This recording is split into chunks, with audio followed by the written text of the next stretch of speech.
Ratusan anak pang di Jakarta memprotes penggundulan dan penangkapan anak pang oleh polisi di Aceh.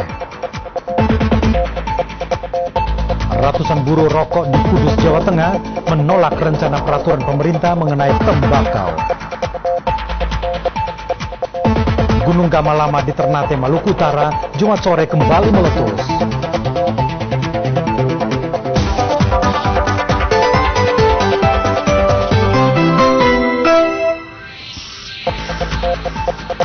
Selamat malam, menemani Anda jelang Natal ini saya Jeremy Teti sajikan sejumlah liputan pilihan dari dalam negeri dan mancanegara. Di antaranya ada deretan 10 artis terlaris di dunia sepanjang tahun 2011 dan liputan jelang Natal di Roma dan Seoul, Korea Selatan. Semuanya tersaji dalam Liputan Malam.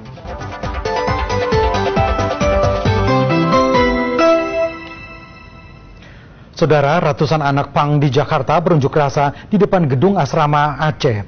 Anak-anak pang atau pangker ini memprotes penggundulan serta penangkapan anak pang oleh aparat kepolisian dan Satpol PP di Aceh. Sebagai bentuk protes, anak-anak pang Jakarta membakar rambut mereka sendiri.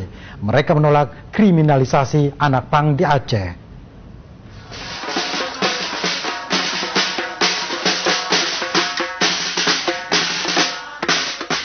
Ratusan anak pang Jakarta memulai aksi dengan melakukan long march dari Jalan Cikini Raya, Menteng, Jakarta Pusat menuju gedung penghubung Provinsi Aceh di Jakarta.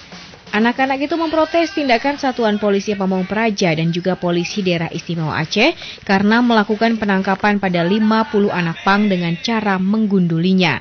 Tapi lebih luasnya ya lebih ke kebebasan berekspresi. Sebagaimana kita manusia, maksud nggak boleh berekspresi. Hak kita di mana sebagai manusia? Selain menggelar spanduk dan menyanyikan lagu, selama melakukan protes, anak pang melakukan aksi membakar dan menggunting rambutnya. Mereka meminta aparat dan pemerintah tidak melakukan kriminalisasi anak pang. Don Vito Samarta melaporkan dari Jakarta. Sementara itu dari Banda Aceh dilaporkan 65 anak pang atau pangker Jumat siang tadi sempat menjalani pendidikan selama 10 hari setelah ditangkap dikembalikan kepada orang tua mereka. Bagi anak pangker yang berasal dari luar daerah dipulangkan menggunakan anggaran pemerintah daerah setempat.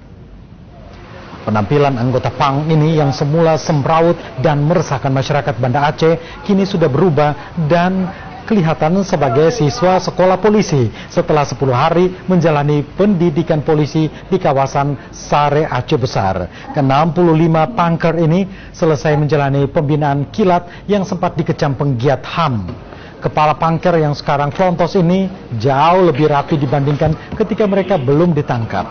Para ex-pang ini berharap sekembalinya mereka ke masyarakat hendaknya ada perhatian dari pemerintah daerah agar mereka bisa hidup normal dan memberikan contoh kepada rekan sebayanya. Sementara Wali Kota Banda Aceh Mawardi Nurdin mengatakan tidak melarang pangker yang dipulangkan ke daerah masing-masing untuk kembali ke Aceh.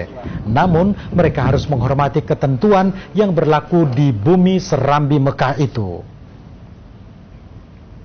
Beralih ke Jawa Tengah, sekitar 700 ibu buruh rokok turun ke jalan memblokir jalur Pantura Kudus, Jawa Tengah. Mereka menolak rencana peraturan pemerintah atau RPP tembakau yang dianggap mengancam mata pencarian mereka sebagai buruh rokok.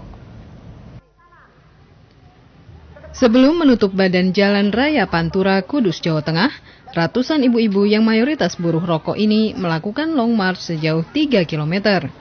Sampai di pertigaan Ngembal Rejo yang merupakan jalur padat Pantura, ratusan buruh tersebut kemudian berhenti dan memadati seluruh badan jalan. Dalam orasinya, para buruh rokok ini menolak rencana peraturan pemerintah atau RPP tembakau yang akan ditetapkan pada akhir Desember 2011. Batalkan RPP tembakau yang telah mengebiri hak-hak hidup hajat petani maupun buruh rokok. Dalam unjuk rasa, para demonstran juga membakar replika 2 batang rokok berukuran besar. Namun, aksi pembakaran tersebut tak berlangsung lama setelah sejumlah polisi memadamkan api. Akibat aksi ini, jalur Pantura Kudus Pati kilometer 4 sempat mengalami kemacetan. Unjuk rasa berakhir setelah para buruh dibubarkan paksa oleh polisi. Taufan Yuda melaporkan dari Kudus, Jawa Tengah.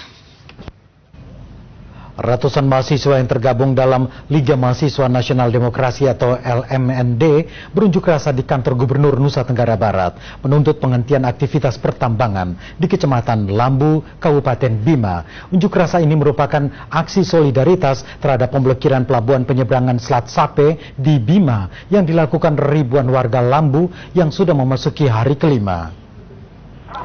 Sambil membawa pamflet berisikan sejumlah tuntutan, para mahasiswa ini meneriakkan yel-yel menolak keberadaan tambang di Kabupaten Bima. Mereka menilai kebijakan Bupati Bima yang memberi izin usaha pertambangan mengakibatkan lahan warga terampas.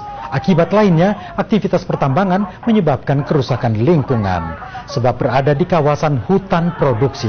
Karena itu mereka menuntut Gubernur NTB segera menegur dan memerintahkan Bupati Bima mencabut izin pertambangan. Demonstrasi ini diwarnai kericuhan saat massa terlibat saling dorong dengan polisi, kemudian mendobrak pintu gerbang untuk menemui Gubernur NTB. Karena tidak bisa menembus barikade polisi dan Satpol PP, massa membubarkan diri dan mengancam akan kembali berunjuk rasa dengan jumlah massa yang lebih besar lagi. Menjelang Hari Raya Natal, polisi di berbagai daerah memperketat pengamanan di sejumlah gereja. Bahkan anjing pelacak pun diturunkan untuk memastikan ada tidaknya benda mencurigakan di dalam gereja. Aparat Polres Pelabuhan Tanjung Perak, Surabaya melakukan penyisiran dengan melibatkan 3 anjing pelacak di Gereja Pantai Kosta, Jalan Raja Wali, Surabaya Utara. Seluruh ruangan juga diperiksa dengan menggunakan metal detektor. Meski tidak ditemukan benda mencurigakan, polisi tetap meningkatkan kewaspadaan agar perayaan Natal tidak terganggu oleh ulah segelintir orang. Anjing pelacak jenis Rottweiler juga turut membantu polisi saat melakukan penyisiran di Gereja Santo Pius, Karanganyar, Jawa Tengah. Tiap sudut ruangan di dalam dan luar, mulai dari taman, ruang pastoral, dan tempat perayaan misa hingga ornamen-ornamen gereja tak luput dari pemeriksaan. Polisi ingin memastikan tak ada gangguan pada misa malam Natal yang akan dimulai petang nanti. Di Gresik, Gereja Santa Perawan Maria, Jalan Arif Rahman Hakim menjadi lokasi utama penyisiran karena memiliki jumlah jemaat terbesar. Dengan melibatkan tim terpadu, pemeriksaan dilakukan di seluruh ruangan dengan menggunakan metal detektor, mulai dari tempat duduk, mimbar, kitab, hingga taman di sekitar gereja. Usai melakukan penyisiran, polisi juga menempatkan sejumlah personil untuk melakukan penjagaan. Polisi juga melakukan penyisiran di Gereja Sidang Jemaat Pantai Kosta di Jalan Argopuro, Situbondo. Bahkan jemaat yang hendak melaksanakan misa Natal juga tak luput dari pemeriksaan. Satu persatu barang bawaan yang masuk juga diperiksa.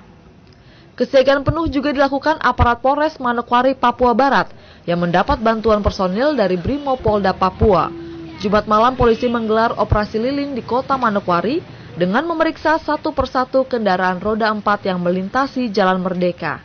Meski tidak menemukan senjata tajam atau benda mencurigakan, operasi ini bertujuan untuk menciptakan rasa aman bagi warga kota Manokwari menjelang perayaan Natal. Tim Liputan 6 SCTV melaporkan dari berbagai daerah.